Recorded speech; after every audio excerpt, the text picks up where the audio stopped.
Congress Peddapalli MP అభ్యర్థి గడ్డం వంశీకృష్ణకు మద్దతుగా గడ్డం వినోద్ ప్రచారం చేశారు. మే 13 జరగబోయే పార్లమెంట్ ఎన్నికల్లో కాంగ్రెస్ అభ్యర్థిని భారీ మెజార్టీతో గెలిపించాలని కోరారు. అనంతరం పార్టీలో చేరిన వివిధ పార్టీలకు చెందిన 300 మందికి కండువా కప్పి పార్టీలోకి సాదరంగా ఆహ్వానించారు.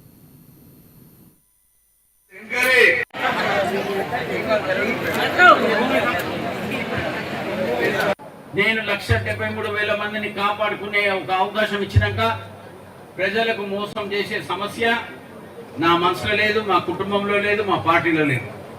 మా నాయన ఇచ్చిన శిక్షను కాపాడుకుంటూ, వీళ్ళ నాయన ఇచ్చిన శిక్షను కాపాడుకుంటూ పెద్దలు నారాయణరావు గారితో నేను పర్సనల్గా వచ్చిన.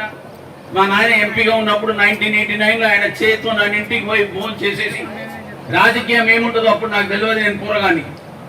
ఇప్పుడు మీరందరూ ఇచ్చిన ఆశీర్వాదంతో ఈయన్నే గెలిచిన, చెన్నూరులో 2004 నుంచి 2009 వరకు మంత్రి అయినా, ఈయన్నే ఈయననే మీకు రోడ్లు వేసిన. చాలా మందికి తెలియని సమస్యలు చాలా ఉన్నాయి. ప్రత్యేకంగా ఏంటంటే ఇవాళ మనం ఉపాధి హామీ పథకం 2005లో శాంక్షన్ చేపించింది నేనే అని మీ అందరికీ చెప్తున్న సోదరులారా. అప్పుడు నేను మినిస్టర్గా ఉండి నాకు మంచి గుర్తున్నది, వేమనపల్లికి పోయినా ఈ ఉపాధి హామీ పథకంతో చూస్తే అప్పుడు 100 రూపాయలు వస్తుండే. ఇవాళ ఎంత వస్తుందమ్మా ఉపాధి హామీ పథకం? ఎవరైనా చెప్పగలుగుతారా? 250 నుంచి 300.